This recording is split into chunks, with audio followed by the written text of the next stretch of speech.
الحمدللہ رب العالمین والصلاة والسلام علی رسولہ الکریم۔ اللہ رب العزت کا احسان ہے، اس کا فضل ہے، اس کا کرم ہے کہ اس نے ہمیں ایک ایسے شعبہ کو سیکھنے سمجھنے کی توفیق عطا فرمائی جس کے ذریعے سے ہمارے روحانی امراض کا علاج بھی ممکن ہے اور اس کے ذریعے سے ہمارے جسمانی امراض کا علاج بھی ممکن ہے۔ دنیا کے اندر بے تحاشا طریقہ علاج موجود ہیں، بے تحاشا ایسے علاج موجود ہیں جن علاجوں کے ذریعے سے انسان صحت سے ہمکنار ہوتا ہے۔ ان میں ایک بہت معروف علاج ایلوپیتھی طریقہ علاج ہے، ایک علاج ہومیوپیتھی طریقہ علاج ہے، چائنیز علاج جسے آکوپریشر یا آکوپنکچر کہا جاتا ہے، یہ ایک علاج موجود ہے۔ اسی طرح سے مغناطیس سے علاج کیا جا رہا ہے، جڑی بوٹیوں سے علاج کیا جا رہا ہے، رنگوں سے علاج کیا جا رہا ہے۔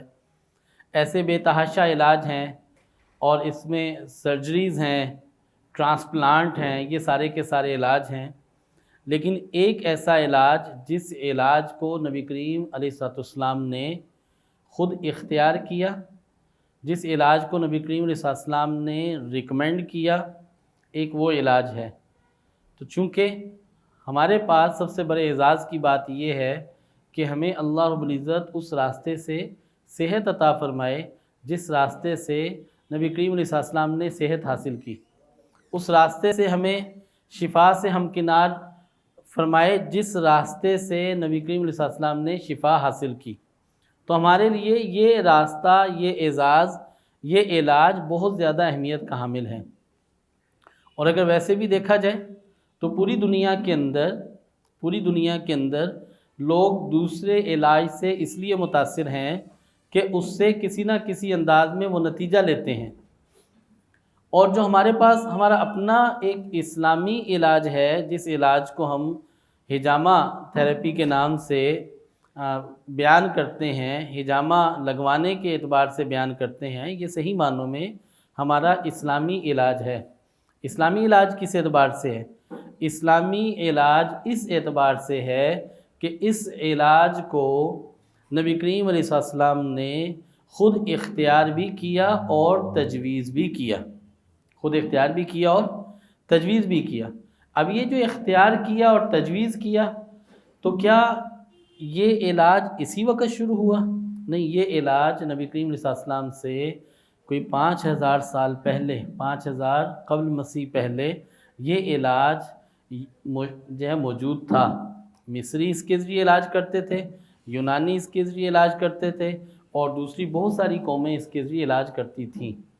لیکن نبی کریم علیہ الصلوۃ والسلام نے جب معراج شریف پر تشریف لے گئے تو اس وقت نبی کریم علیہ الصلوۃ والسلام کو اس علاج کی طرف اشارہ دیا گیا، اور نبی کریم علیہ الصلوۃ والسلام نے یہ علاج اپنی امت کو تجویز فرمایا۔ یہ علاج ہے کیا؟ اس علاج میں مریض ٹھیک کیسے ہوتا ہے؟ یہ کام کیسے کرے گا؟ ہمیں اس کے لیے کن چیزوں کو سمجھنا ہے؟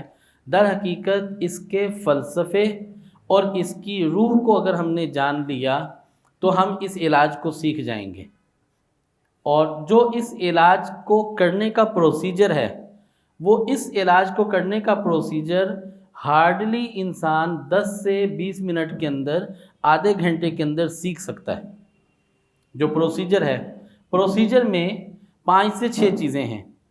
پہلا سٹیپ پروسیجر کا کیا ہے؟ پہلا سٹیپ یہ ہے کہ آپ نے جسم کے جس حصے پہ ہجامہ لگانا ہے، اس حصے کو ہم نام دیتے ہیں کہ یہ ایک پوائنٹ ہے، یہ ایک مرکز ہے، ایک جگہ ہے جہاں پہ آپ نے ہجامہ لگانا ہے۔ تو فرض کرو میں ہجامہ لگانا چاہتا ہوں اس جگہ پہ، تو میں اس جگہ کو ایک پوائنٹ کا نام دوں گا کہ یہ جگہ ایک پوائنٹ ہے۔ تو پہلا پروسیجر یہ ہے کہ آپ نے پوائنٹ کا تعین کرنا ہے، آپ نے پوائنٹ کا تعین کرنا ہے۔ دوسرا پروسیجر کیا ہے؟ اس جگہ کو کلین کرنا ہے، صاف کرنا ہے تاکہ بیکٹیریاز اس جگہ سے دور ہو جائیں۔ تیسرا پروسیجر کیا ہے؟ آپ نے اس کے اوپر ویکیوم گن کے ذریعے سے ڈرائی کپنگ کرنی ہے، آپ نے کپ لگا دینا ہے۔ یہاں پہ کپ لگائیں گے تو اس جگہ پہ بلڈ امپوک ہو جائے گا، بلڈ اکٹھا ہو جائے گا۔ اب اس کے بعد ہم اس کو اتاریں گے، اب اس جگہ پہ ہم کٹس لگائیں گے، اور کٹس لگانے کے بعد دوبارہ اس جگہ پہ ہم کپ دوبارہ لگا دیں گے۔ اب جب ہم نے کپ لگایا تو باڈی اپنے پریشر کے اوپر بلڈ کا فلو جاری کرے گی، خون کی لیٹنگ شروع ہو جائے گی، خون بہنا شروع ہو جائے گا۔ اس کپ کے اندر خون آ جائے گا اور اپنے قدرتی نظام کے تحت ایک خاص وقت پہ خون کا جو بہاؤ ہے وہ بند ہو جائے گا اور کپ کے اندر خون جمع ہو جائے گا۔ اب آپ نے اس کپ کو اتارنا ہے، اس جگہ کی صفائی کرنی ہے اور اس کے اوپر لوکل ڈریسنگ کرنی ہے۔ لوکل ڈریسنگ کیا ہے؟ سنہ مبارکہ میں آپ نے شہد لگا دیا، زیتون کا تیل لگا دیا، ہم اس کے اوپر ہلکی سی بینڈیج کر دیتے ہیں تاکہ اس بینڈیج کے ذریعے سے آپ باہر کی دوسری چیزوں سے بچ جائیں اور انفیکشن نہ ہو سکے۔ تو بس سمپل یہ پروسیجر ہے۔ اس پروسیجر کے لیے ہمیں 2 دن 4 دن 6 دن کی پریکٹس چاہیے، تو ہم اس پروسیجر کو آسانی سے سیکھ سکتے ہیں اور کوئی بھی سیکھ سکتا ہے۔ اصل ایشو آج کا جو اکٹھا ہونا ہے، یہ پروسیجر خالی سکھانا نہیں ہے۔ پروسیجر ہم سکھائیں گے لیکن اصل میں پروسیجر سکھانا نہیں ہے۔ پروسیجر آپ کو آدھے گھنٹے میں A to Z اس کی جتنی باریک بینی ہے ہم انشاءاللہ وہ ساری کی ساری ہم سمجھا دیں گے، بتا دیں گے کہ اس پروسیجر کو کیسے پرفارم کرنا ہے۔ اصل چیز یہ ہے کہ ہم جو ہے وہ بیماری کو سمجھیں، بیماری کی وجوہات کو سمجھیں، اس کانسیپٹ کو ہم سمجھ لیں تاکہ ہم سے جب ہم کسی کا ہجامہ کریں تو ہم سے جو ہے وہ ایسی غلطی نہ ہو کہ ہم اپنی غلطی کی بنا پہ کہیں تشخیص کے اعتبار سے کوئی چیز ہم غلط کر جائیں۔ تو ہم نے اس کو سمجھنا ہے، اس کو سیکھنا ہے۔ سب سے پہلے ہم پڑھتے ہیں، سمجھتے ہیں بیماری ہے کیا؟ بیماری ہے کیا؟ اب ہم اس کو سمجھ لیں کہ بیماری کیا ہے۔ دیکھیں، بیماری کو سمجھنے کے لیے اسے انگلش میں کہا جاتا ہے ڈزیز کے متعلق جیسا کہ کل بھی ہم نے بات کی، یہ ڈزیز ہے۔ اس کو 2 حصوں میں تقسیم کر دیں، یہ ہے ڈس اور ایز، یعنی کہ آپ کے ایزینس کی جو حالت ہے وہ خراب ہو جائے تو آپ ڈس ایز ہو جائیں۔ ابھی آپ بالکل صحیح ہیں، آپ کو کوئی مسئلہ نہیں ہے، آپ کو کوئی ایشو نہیں ہے، کوئی پریشانی نہیں ہے، آپ کو کوئی تنگی نہیں ہے، تو آپ اس وقت ایزی ہیں، بالکل اچھے ہیں، تو آپ کو کوئی بیماری نہیں ہے۔ جب آپ کا جسم اپنی کمفرٹ پوزیشن سے، اچھی حالت سے کچھ خرابی کی طرف چلا جائے تو بس وہ ڈزیز ہے، وہ ڈزیز ہے۔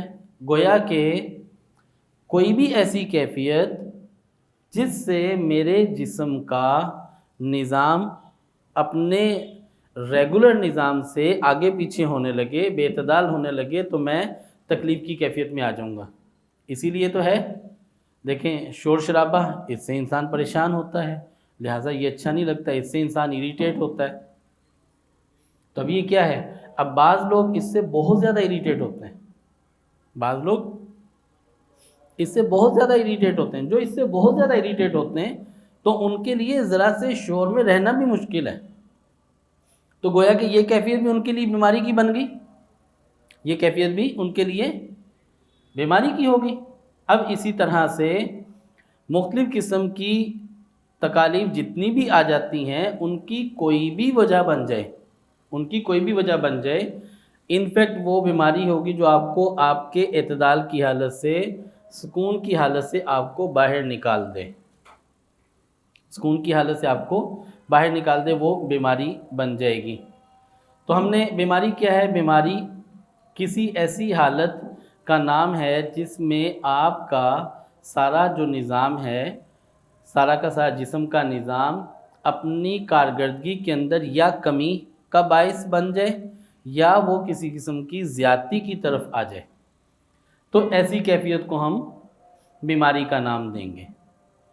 اب چونکہ ہمارے جسم کے اندر اللہ رب العزت نے کئی اعضاء رکھے ہیں، جگر ہے، معدہ ہے، گردہ ہے، مثانہ ہے، پٹھے ہیں، ہڈیاں ہیں، خون ہے، سانس کی نالی ہے، ہوا کی نالی ہے، خون کی رگیں ہیں، دماغ کی طرف سے آنے والی نسیں ہیں، ان سے متعلق جتنے بھی اعضاء کے اندر جو بھی اتار چڑھاؤ آتا ہے اس سے متعلق جو کیفیت پیدا ہوتی ہے، اس کیفیت کی مناسبت سے اس بیماری کا نام تجویز ہو جاتا ہے۔ جیسے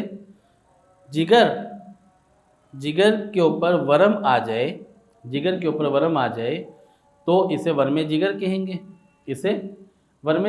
گے، تو عربی زبان کے اندر اس کی اپنی اصطلاح ہے اور دوسری زبانوں کے اندر اس کی اپنی اصطلاح ہے۔ تو میڈیکل کے اندر اس کو ہیپاٹائٹس کا نام دیا جاتا ہے۔ در حقیقت ہیپاٹائٹس کیا ہے؟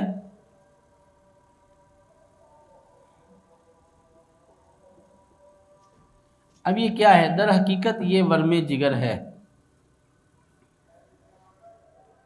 یہ ورم جگر ہے۔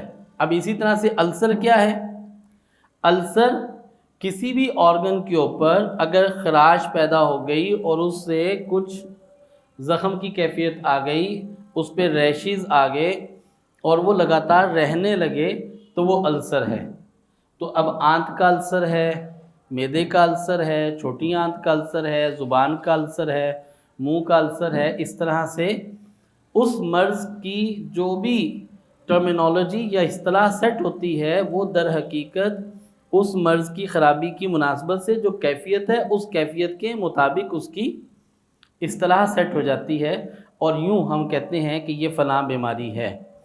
تو جتنی بیماریوں کے نام آئے وہ سارے کے سارے بیماریوں کا جو مرکز ہے وہ ہمارا جسم ہے، اور ہمارے جسم کے اندر سارے کے سارے اعضاء ہیں۔ یہ اعضاء جب اپنے اعتدال سے کام کو ہٹا دیتے ہیں، اپنے فنکشن میں غیر فعال ہونے لگتے ہیں، تو اس کے نتیجہ میں اس سے متعلق کیفیت پیدا ہوتی ہے، اس کیفیت کو بیماری کا نام دیا جاتا ہے، اس کیفیت کو بیماری کا نام دیتے ہیں۔ اب ہم دیکھیں گے کہ بیماری کی وجوہات کیا کیا ہیں۔ بیماری کی وجوہات،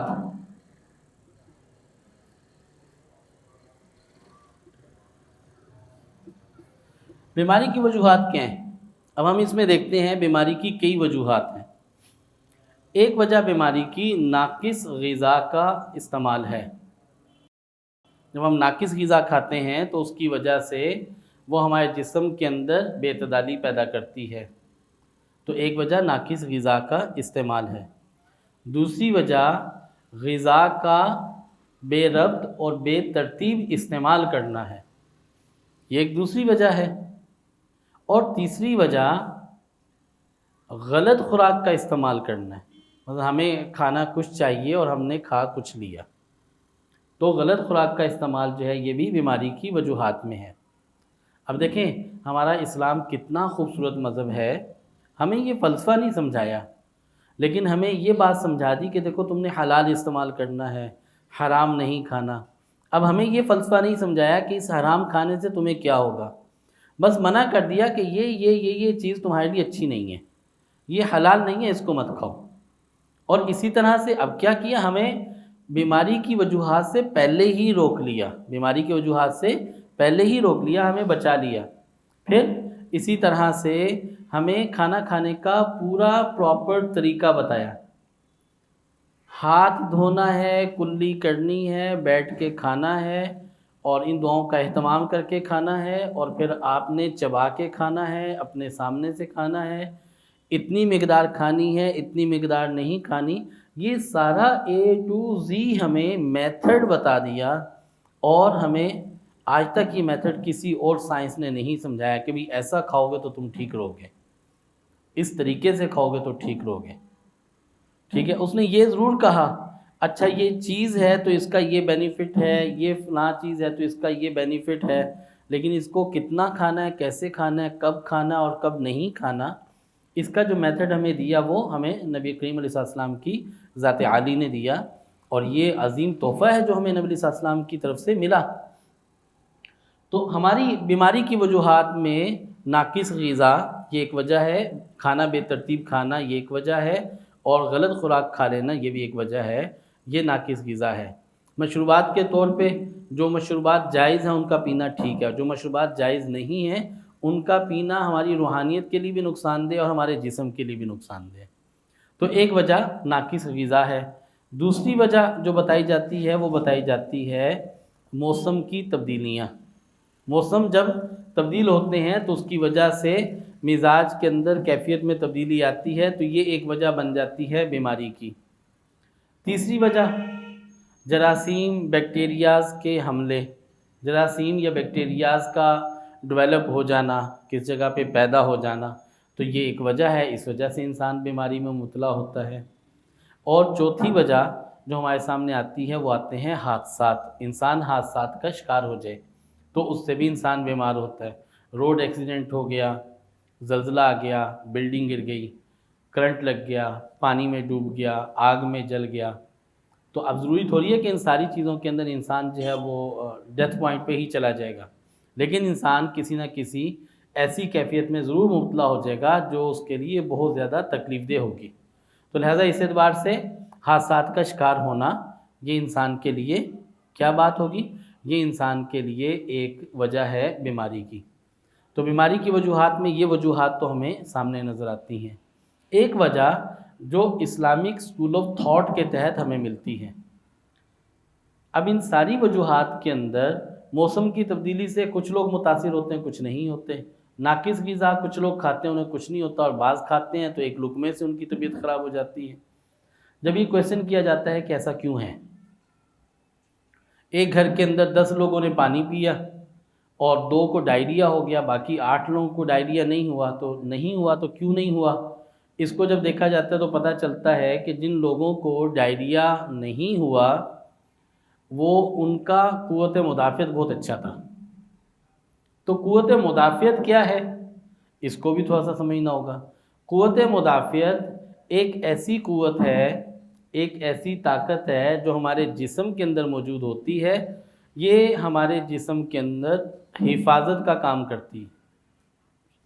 کوئی بھی بیماری، کوئی بھی شے جب جسم کے اوپر اثر انداز ہوتی ہے اور وہ جسم کو جب نقصان پہنچانا چاہتی ہے تو اس نقصان کو روکنے کے لیے ہمارے جسم کے اندر ایک قوت بالکل سامنے آ جاتی ہے.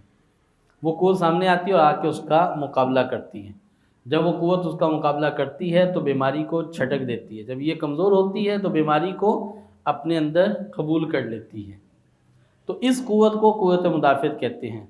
اس قوت کا تعلق ہمارے سفید خلیات کے ساتھ ہوتا ہے. اس قوت کا تعلق ہمارے سفید خلیات کے ساتھ ہوتا ہے. فرض کرو آپ کے جسم پہ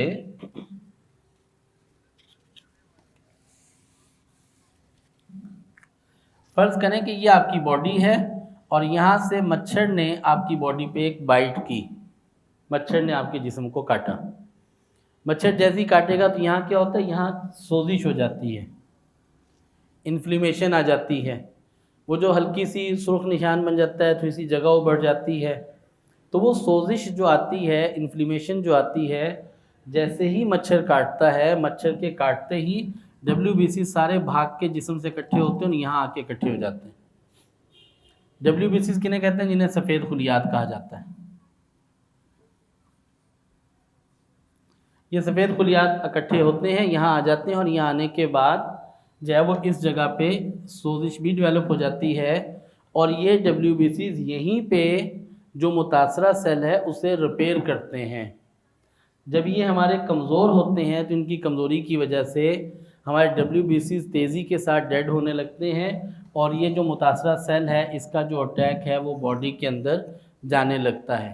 اور مچھر کا جب مچھر کاٹتا ہے تو کاٹنے کے بعد اس کا سلائیوا ایک زہر کی صورت میں باڈی کے اندر چلا جاتا ہے، جسے پلازموڈیم کہتے ہیں. اور وہی پلازموڈیم ملیریا کا باعث بنتا ہے اور انسان ملیریا میں مبتلا ہونے لگتا ہے. تو اس طرح سے یہ جو ہمارے پاس سیلز آ جاتے ہیں، آ کے ہماری باڈی کا دفاع کرتے ہیں، یہ سیلز جو ہے یہ اصل میں WBCs ہیں اور یہی دفاعی نظام کو بلڈ کرتے ہیں. یہی دفاعی نظام کو بلڈ کرتے ہیں. جب ہمارے دفاعی نظام کے اندر کوئی فرق آتا ہے تو اس سے پھر یہ ہمیں پرابلم ملنے لگتی ہے. تو دفاعی نظام جو ہے اس کے لیے اللہ نے ہمارے جسم کے اندر فورس پہلے سے رکھی ہے. اللہ نے ہمارے جسم کے اندر ایک فورس پہلے سے رکھی ہے جو ہمارے جسم کو دفاع مہیا کرتی ہے. تو اب ہم نے جب ان وجوہات کو دیکھتے ہیں تو پتہ چلتا ہے کہ جس کا دفاعی نظام کمزور ہے، جس کا دفاعی نظام کمزور ہے وہ بیمار ہو جاتا ہے، اور جس کا دفاعی نظام کمزور نہیں ہوتا وہ بیمار نہیں ہوتا، وہ صحت مند رہتا ہے۔ اب اگر ہم دوسرے جتنے طریقہ علاج ہیں، ہر طریقہ علاج کے نظریے کو دیکھیں،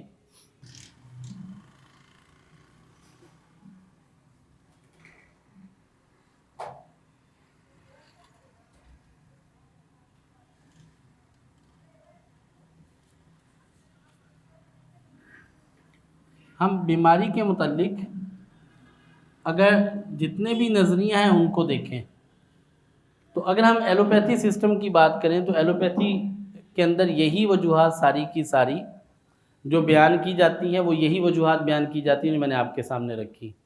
اس میں وجہ ہے ناقص غذا، موروثی بیماری جو والدین سے آ رہی ہو، بیکٹیریاز یا جراثیم کا اٹیک، حادثات، اور جو ہے موسم کی تبدیلیاں۔ اب یہ ہمیں پتہ چلا کہ یہ کیا ہے، یہ بیماری کی وجوہات ہیں۔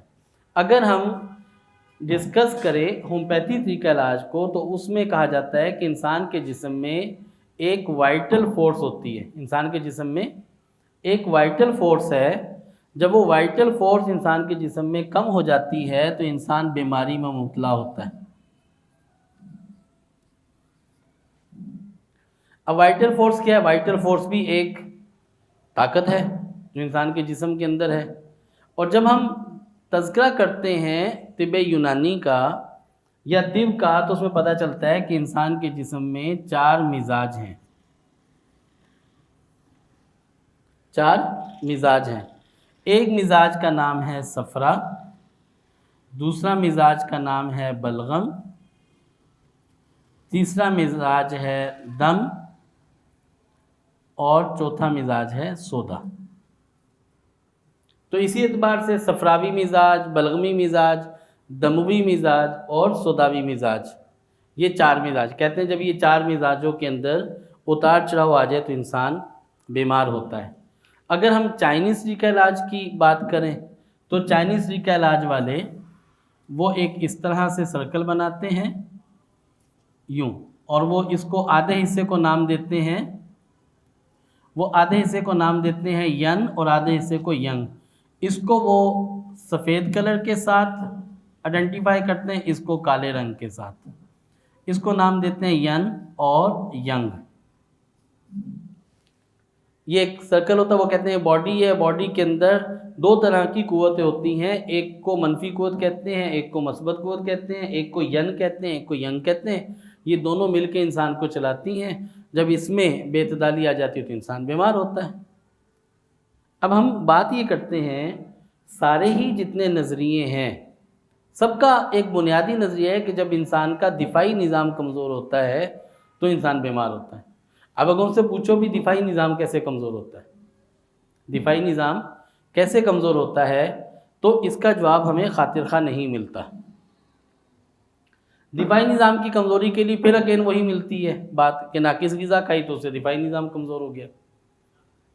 ٹھیک ہے، ہم کہتے ہیں کہ اس نے دفاعی نظام کمزور پہلے ہوا تو اس نے ناقص غذا کے اثر کو قبول کیا، اس نے ناقص غذا کے 2 آدمی سخت سردی کی رات میں اگر کہیں روڈ پہ پھریں، موٹر سائیکل پہ بائک پہ جائیں تو انہیں ٹھنڈ لگ جائے تو ایک کو ٹھنڈ لگے ایک کو نہ لگے تو ہم کیا کہیں گے؟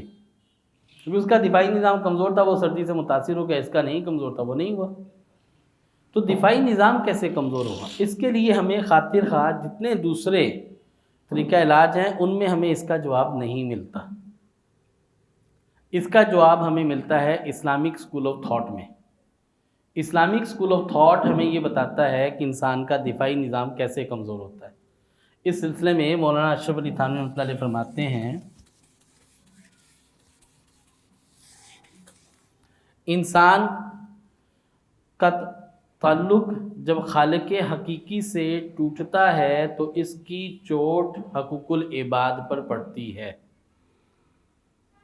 جب انسان کا تعلق خالق حقیقی سے ٹوٹتا ہے تو اس کی زد حقوق العباد پہ پڑتی ہے، اس کے نتیجے میں انسان کے جسم کے اندر ایک تشویش پیدا ہوتی ہے، ایک کیفیت پیدا ہوتی ہے، جو کیفیت انسان کو بیماری کے لیے استعداد قبولیت جسم میں پیدا کرتی ہے۔ فار ایگزامپل، میں نے آپ سے جھوٹ بولا تو اس کے نتیجے میں کیا ہوا؟ میں نے حکم تو اللہ کا توڑا، تو حق کس کا ٹوٹا؟ حق آپ کا ٹوٹا۔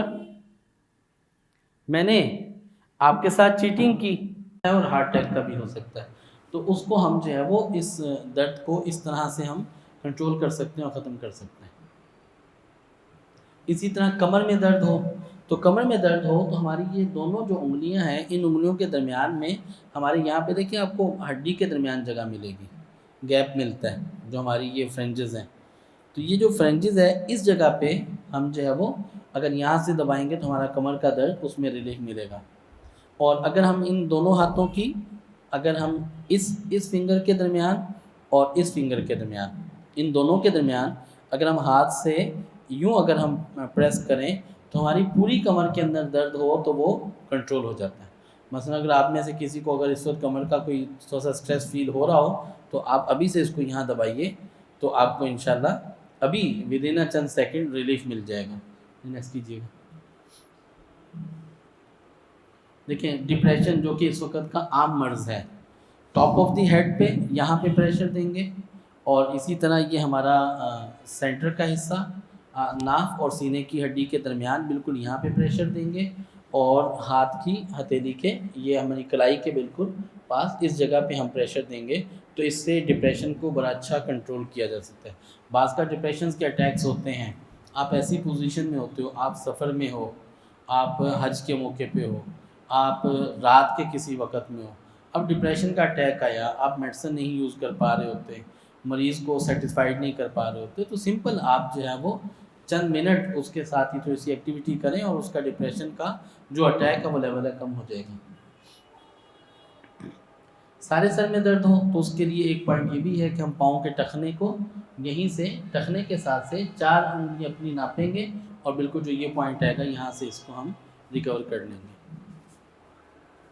دل کی دھڑکن اگر تیز ہے تو ہم اپنے ہاتھ کی اس جگہ سے پریس کریں گے تو دل کی دھڑکن جو ہے وہ ہارٹ بیٹ کنٹرول ہو جائے گی۔ تو بعض کا ڈپریشن میں بھی ہارٹ بیٹ زیادہ ہوتی ہے تب بھی ایسا کریں گے۔ کبھی آپ بہت زیادہ بھاگ کے آ جاتے ہیں تو آپ کا سانس بحال نہیں ہو رہا ہوتا، تب بھی آپ یہاں سے پریس کریں گے تو یہ آپ کی ہارٹ بیٹ کور ہو جائے گی۔ گلے میں اگر دکھن ہو تو ہم اپنے انگوٹھے کے، اب اس انگوٹھے کو دیکھیں جہاں آپ کا ناخن ختم ہو رہا ہے، ناخن ختم ہونے کے بعد اگر اس کی بالکل سیدھ میں لائن لگائیں تو یہ ایک کارنر بنتا ہے، یہ کارنر بنتا ہے۔ اس کارنر کے اوپر ہم جو ہے پریس کریں گے۔ یہاں پریس کرنے کے لیے ناخن سے پریس کیا جاتا ہے، یہاں آپ کی انگلی سے پریس اچھا نہیں ہوگا، انگلی کے دباؤ سے پریس نہیں ہوگا، لہذا یہاں سے اگر یوں رکھ کے اگر پکڑ لیں گے زور سے اور ناخن سے دبا دیں گے تو بس یہ پریشر ہو جائے گا اور گلے کی دکھن اس سے کم ہو جائے گی۔ تو اس طرح سے ہم اس کو یہاں پہ اس کو کور کر سکتے ہیں۔ اب وہ جو دل بیٹھے جانے کی کیفیت ہوتی ہے، اور یہ پوائنٹ انجائنا کا بھی ہے، یعنی کہ اگر کسی کو فوراً ہارٹ اٹیک ہو جائے اور اب آپ اسے ہاسپٹلائز کرنا چاہ رہے ہیں، اسے لے جانا چاہ رہے ہیں آپ ایمبولینس کے ویٹ میں، سمپل آپ یہاں سے اس کو پکڑیں، انگلی کو پکڑیں اور ہلکا سا ناخن یہاں چبو کے آپ اس چھوٹی انگلی کے اس کارنر پہ، جیسے ہم نے انگوٹھے کے اس کارنر پہ پریس کیا تھا، چھوٹی انگلی کے اس کارنر پہ پریس کریں گے تو اس کارنر پہ پریس کرنے سے ودن اے سیکنڈس اس کا انجائنا کا اٹیک، اس کا ہارٹ کا اٹیک، ہارٹ کا پین، اس سے ریلیف ملنا شروع ہو جائے گا۔ ہم نے پریکٹیکلی ان چیزوں کو الحمدللہ کر کے دیکھا ہے، اور ہمیں یہ چیزیں سفر میں بہت کام آتی ہیں، حج کے سفر میں ہوتے ہیں وہاں کام آتی ہیں، تبلیغ کے سفر میں ہوتے ہیں وہاں کام آتی ہیں، بعض کا ایسی سچویشن ہوتی ہے ساتھی بڑے پریشان ہوتے ہیں، کسی تنگی میں ہوتے ہیں، تو ہم ان چیزوں کو فوری طور پہ جو ہے وہ جب کرتے ہیں تو انہیں امیجیٹلی ریلیف مل جاتا ہے اور اسے کنٹرول کیا جا سکتا ہے۔ اب آنکھوں میں جلن ہے تو آنکھوں کی جلن کا یہ بالکل یہ پوائنٹ جو ہمارے نوز کی طرف جو ایریا ہے، نوز کی طرف کا جو ایریا ہے، اس ایریا میں یہاں سے ہم اس کو پریس کریں گے تو آنکھوں کی جلن، آنکھوں کی فٹیگ ہم اسے کور کر سکتے ہیں۔ اور آنتوں کے مسائل ہوں تو جیسے یہ ہاتھ کی چھنگلیاں ہیں، ایسے ہی پاؤں کی چھنگلیاں کے اوپر اگر یہاں سے پریس کریں گے تو آنتوں کے مسائل، آنتوں کی خشکی، آنتوں میں بل پڑ جانا، آنتوں کا اپنی جگہ سے الٹی اور متلی، اس کے لیے بھی یہی پوائنٹ ہے جو ٹریول سکنس کا پوائنٹ ہے.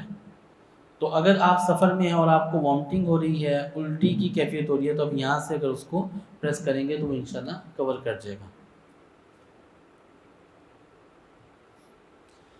جی، پیروں پہ اور پنجوں میں اگر درد ہے تو یہ ہمارے انگوٹھے کے ساتھ والی فنگر کے ساتھ کا ایریا ہے، جہاں سے دوسری انگلی کی، جیسے یہ انگلی ہے اور اس کے ساتھ یہ جھلی ہے اور اس انگلی کے ساتھ یہ جھلی ہے، تو اس کا یہ ریجن بنتا ہے پیر پہ. ٹھیک ہے، تو اس ریجن کو اوپر کریں گے تو پیر کے پنجوں میں اور پیروں میں یہ آپ کی درد جو ہے وہ کنٹرول ہو جائے گی. نارملی پیر کے پنجوں میں جو درد ہوتا ہے وہ یورک ایسڈ کی زیادتی سے ہوتا ہے، اور بعض کا ایسا ہوتا ہے کہ آپ چل نہیں پا رہے ہوتے. تو آپ اس کو کریں گے، چند سیکنڈ کریں گے تو آپ کو اتنا ضرور ریلیف مل جائے گا کہ آپ اپنے آپ کو ایزیلی چلا سکیں گے یا چل لیں گے. جی، یہ چہرے کے پوائنٹس ہیں. اگر ہمارے یہ پوائنٹس لکوہ میں بھی ان پوائنٹس پہ کام کیا جاتا ہے. اگر لکوہ ہو جائے تو آپ فوری طور پہ ان پوائنٹس کے اوپر مساج کریں تو اس سے لکوہ کم ہو جاتا ہے. اگر چہرے کے اوپر مسلز میں اگر پرابلم آ رہی ہے تو اس سے بھی ان پوائنٹس کے اوپر کرنے سے بہتر ہے. تو اگر جھڑیاں ہیں تو ان پوائنٹس پہ ہلکا ہلکا مساج کرنے سے چہرے کی جھڑیاں بھی اس سے کور کی جا سکتی ہیں. یاد کا ہو گیا جی. اب سر کے پچھلے حصے کا درد، سر کے، تو اپنے ہاتھ کو یوں کیجئے. یوں کرنے کے بعد جو آپ کا یہ ایریا بنتا ہے، یہ ایریا، اس ایریا پہ اگر آپ یوں پریس کریں گے، اس ایریا پہ، تو اس ایریا پہ پریس کرنے سے آپ کے سر کا جو پچھلے حصے کا درد ہے، جیسے ہوتا ہے کہ لوگوں کا یہاں سے سر چکر جاتا ہے، یہاں درد ہوتا ہے، آگے سر میں کہیں درد نہیں ہوتا، تو اس حصے پہ اگر آپ جو ہے پریس کریں گے تو آپ کے سر کا درد جو ہے وہ اس سے کور ہو جائے گا. تو یہ اوور حال مجموعی طور پہ یہ وہ پوائنٹس ہیں، اگر ہم ان پوائنٹس کے اوپر تھوڑی سی پریکٹس کریں تو ہم اس میں آٹومیٹیکلی کور کر سکتے ہیں.